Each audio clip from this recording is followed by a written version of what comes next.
There are a ton of differences in Harry Potter from book to movies, and we're going to count all of them over the next few months in anticipation of the HBO series coming out so that fans can know what to expect. And the very first change in the series comes in the very first frame of the movies.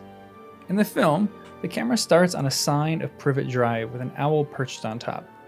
It moves away and gives us a look down the street as we see an old man, who is revealed as Albus Dumbledore, using his Deluminator, or Put-Outer as it's called in the first book.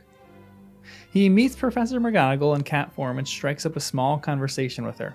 Then Hagrid comes on his motorbike, which the movies also don't point out he borrowed from Sirius Black, and he delivers Harry to the front doorstep of the Dursleys. It's a great scene. It sets the mood fantastically. But in the books, the scene doesn't come till the end of the chapter. In the whole first part of chapter 1, we follow the character most of us probably want to follow least, Vernon Dursley. The beginning of chapter 1, Mr. Dursley wakes up, eats breakfast, and heads out the door, proud his son Dudley had a temper tantrum. He doesn't notice the owl that swoops by his window. He heads to Grunnings, where he fulfills a large order of drills that morning, but on his way, he couldn't help notice all these people dressed in really strange cloaks. He casts that out of his mind and arrives at work. His back faced the window, because he was more productive that way. He gets to work. He's feeling great, having yelled at someone during the morning meetings, so he heads across the street for a bun at the bakery when he hears something that makes the hair on the back of his neck stand up straighter than Aunt Petunia craning her neck over the fence to spy on her neighbors. He hears the name, Harry Potter. He panics, because he and Petunia have done a great deal to rid themselves of the Potters and get away from their sort of lot. He panicked so much that he raced across the street back to his office and was about to call Petunia, but changed his mind last second and convinced himself that Harry was a nasty common name and that he wasn't even sure if his nephew's name even was Harry. It could have been Harvey or Harold. But he had a harder time focusing on work that afternoon. So much so that when he leaves, he barrels through a man standing right near the door.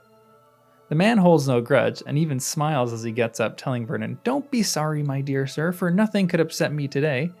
Rejoice, for you know who is gone at last. Even muggles like yourself should be celebrating for this happy, happy day." Vernon is outraged at being called a muggle. He storms home and his mood sours when he gets there because he sees a cat, the same cat he saw in the morning, stiff as a board on his garden wall. He shoos the cat away, goes inside for dinner, and is determined to not mention anything to Petunia because he knew she would be upset by it. They finish dinner and watch the news, and on the news, there's all sorts of weird things that the reporters are saying. There's a flurry of shooting stars as well as a ton of owls seen during the day, which is highly unusual. After hearing this, Vernon knows he must ask Petunia about the Potters. He plucks up the courage and asks her, and Petunia reacts just as he thought. She sticks up her nose in the air and snaps back at him. Vernon learns his lesson and doesn't say a word back to her. On their way to bed, Petunia falls asleep without a problem, but Vernon lies awake, very restless at what is going to happen. As he drifts to sleep, though, the last thought that enters his head is, even if it is Harry Potter, his nephew, the last people they would ever involve in this whole thing would be the Dursleys. How very wrong he was. As he drifts to sleep, the perspective changes to outside, where we see a man who seemed to have appeared out of thin air. And the movies take it from there. When you read it, you understand why they might have cut it from the movies. But for book readers, this is a fantastic chapter where you get to know the inner workings of the Dursleys and how terrible of people they actually are. Yet there is an interesting note here as well. Even though they are terrible, Vernon is still looking out for his family. You won't very often hear me backing up Vernon on this channel, as he is one of my least favorite characters on the series. But this chapter sets up his motive and his desire to keep his family safe, living a boring life with his wife Petunia and his awful son Dudley.